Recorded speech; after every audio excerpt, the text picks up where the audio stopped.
मैनपुरी लोकसभा उपचुनाव के लिए आज डिंपल यादव अपना नामांकन दाखिल करेंगी। मुलायम सिंह के निधन के बाद ये सीट खाली हुई है। समाजवादी पार्टी ने डिंपल यादव को इस सीट से अपना उम्मीदवार बनाया है। मैनपुरी के कलेक्ट्रेट परिसर में डिंपल यादव अपना नामांकन दाखिल करेंगी। डिंपल आज सुबह पूजा पाठ करने के बाद सैफई से मैनपुरी आएंगी।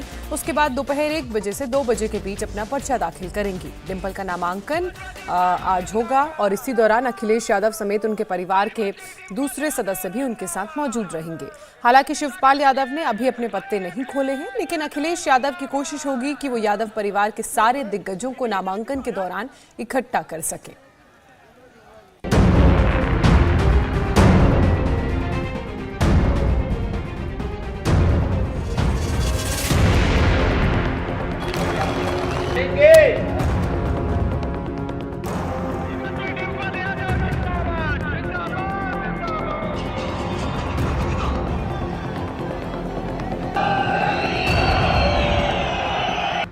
मुलायम परिवार की सबसे बड़ी बहू डिंपल आज राजनीतिक विरासत के गढ़ में जीत की उम्मीदों के साथ पर्चा दाखिल करने जा रही हैं। इसी जमीन से किसी जमाने में मुलायम सिंह यादव ने पूरे देश में नई तरह की राजनीति शुरू की थी।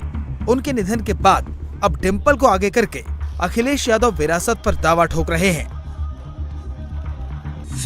अखिलेश यादव भले ही मैनपुरी को सुरक्षित सीट मान रहे हैं, लेकिन मुलायम की जमीन पर बहू डिंपल यादव की चुनावी राह आसान नहीं है। अखिलेश के चाचा शिवपाल यादव ने भी अपने पत्ते नहीं खोले हैं। वहीं बीजेपी ने लोकसभा चुनाव में मुलायम की जीत का अंतर लाखों से हजारों में कर दिया था, वो भी तब जब एसपी और बीएसपी एक साथ थे। इस बार बीएसपी का साथ नहीं है। अखिलेश का भरोसा यादव वोटर्स पर है। डिंपल यादव चुनाव प्रचार में अखिलेश का हाथ बटाती रही हैं। इसके अलावा वो खुद 2 बार लोकसभा से सांसद रह चुकी हैं। डिंपल ने पहली बार 2009 में फिरोजाबाद से चुनाव लड़ा था, जहां से उन्हें हार का सामना करना पड़ा।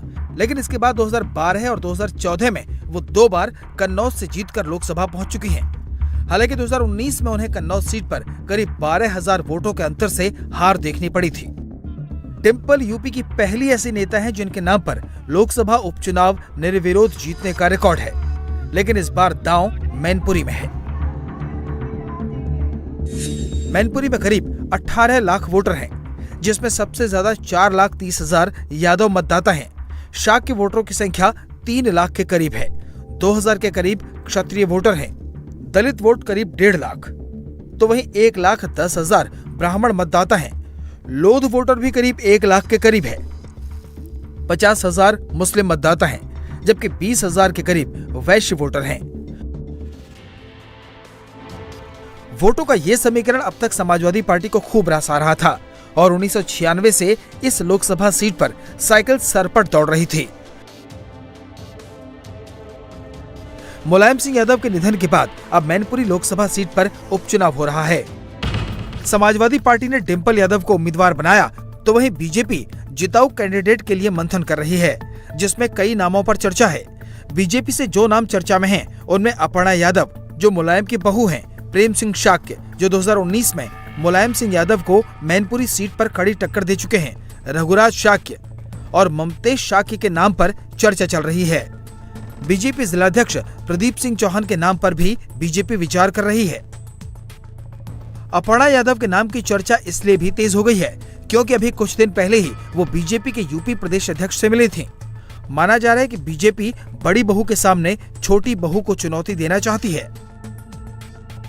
वरीयता क्रम में तय करके केंद्रीय चुनाव समिति को भेजेंगे और अंतिम निर्णय वहीं से ही होना है। क्योंकि आपकी सर मुलाकात होती है अपर्णा यादव से, एक ट्वीट किया जाता है, उसमें अपर्णा यादव की भी फोटो होती है, इसलिए लोगों के मन में जहन में सवाल उठता है कि आप बड़ी बहू और छोटी बहू के बीच मुकाबला हो सकता है। नहीं, राजनीतिक संभावनाओं का खेल है, लेकिन वो व्यक्तिगत रूप से मुझसे मिलने आई थी। पार्टी के अध्यक्ष बनने के बाद बधाई देने मेरे पास आई थी और वो हमारी पार्टी में है, तो एक रूटीन एक प्रक्रिया है, सहज सी बात है, मुलाकात होती रहती है। वैसे ये भी माना जा रहा है कि बीजेपी मैनपुरी सीट पर किसी शाक्य कैंडिडेट को ही उतारेगी, क्योंकि यादव वोटर का टूटना मुश्किल है। मैनपुरी सीट पर दूसरे नंबर पर शाक्य वोटर हैं, जिसे 2019 के चुनाव की तरह इस बार भी बीजेपी अपने पाले में करना चाहेगी। शाक्य वोट हमारा परंपरागत वोट है। शाक्य वोट हमारा हमेशा मिला। फिर लास्ट चुनाव में प्रेम सिंह शाक्य हमारे प्रत्याशी थे, और वोट हमें मिला था। साग के वोट हमेशा हमारा साथ दिया है और साग की ही सबसे ज़्यादा पिटा है। सपा के अपराधियों ने, गुंडों ने पिटाई अगर की है तो सबसे ज़्यादा साग की है। अगर सबसे ज़्यादा ज़मीनों पे कब्जे किए हैं तो साक्यों की पे किए हैं। सबसे ज़्यादा अपमानित किया गया है तो साक्यों किया गया है। और मैं समझता हूँ साग के समाज हो या अन्य जो भी समाज हैं, बल्कि वो समाज जो यादव जिसको अपना कहते हैं उसका भी जो दबा कुचला गरीब है, वो भी दबंग यादवों के द्वारा गरीब यादवों को पीटा गया है, वो भी हमारे साथ होगा।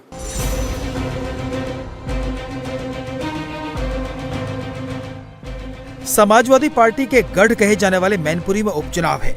बीजेपी को आजमगढ़ की जीत से भी उम्मीद है और दावा कर रही है कि डिंपल यादव की करारी हार होगी।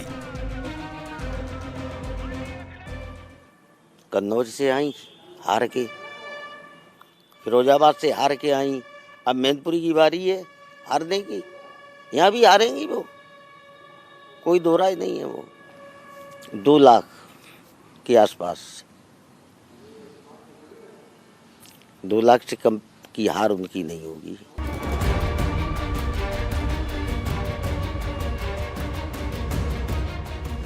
(2019) के लोकसभा चुनाव में मुलायम सिंह यादव को 5,24,926 वोट मिले, जबकि बीजेपी के कैंडिडेट प्रेम सिंह शाक्य को 4,30,537 वोट मिले थे। मुलायम सिंह यादव महज 94,389 वोटों से ही जीत सके, जबकि बीएसपी से गठबंधन था और कांग्रेस ने इस सीट पर कैंडिडेट नहीं उतारा था। अखिलेश को भरोसा है कि यादव और मुस्लिम वाला फार्मूला तो उनके साथ ही है। साथ में डिंपल यादव के चुनाव लड़ने से क्षत्रिय वोटर भी समाजवादी पार्टी को वोट देगा, लिहाजा उनकी नजर शाक्य वोटर्स पर भी है। अखिलेश ने मैनपुरी का जिलाध्यक्ष आलोक कुमार शाक्य को बना दिया है।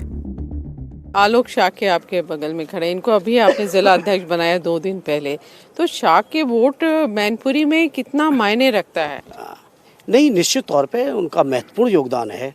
और आदरणीय आलोक जी के बारे में शायद आपको जानकारी हो न हो, इनके पिताजी भी लगातार विधायक रहे हैं। ये खुद 3 बार विधायक और मंत्री रहे हैं और पार्टी ने पूरे प्रदेश में संगठन भंग किया था, मैनपुरी का भी भंग था।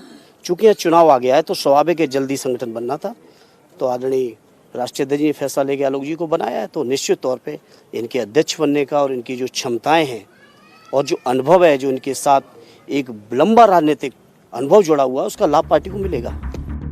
प्रेम सिंह शाक्य मैनपुरी से 2 बार लोकसभा का चुनाव लड़ चुके हैं। मुलायम सिंह यादव को कड़ी चुनौती दे चुके हैं। उनका दावा है कि शाक्य इस बार भी बीजेपी के साथ हैं। सरकार सपा की हुई थी, समाजवादी पार्टी की जब सरकार थी तब आलोक शाक्य को या किसी दूसरे शाक्य को जिलाध्यक्ष बना देते और कुछ बड़ा पद दे देते।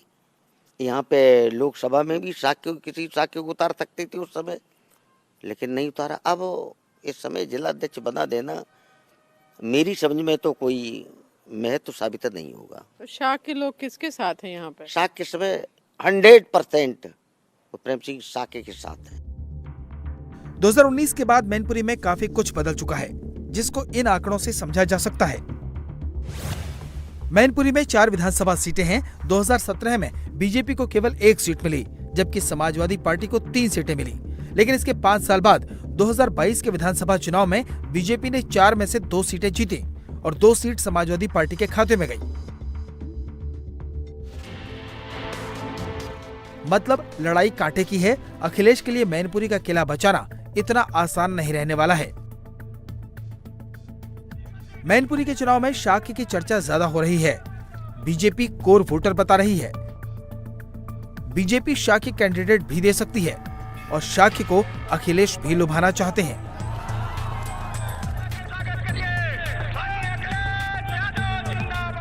इंडिया टीवी हर वक्त हर जगह डाउनलोड करने के लिए सर्च करें India TV news Google play store या ऐप स्टोर पर।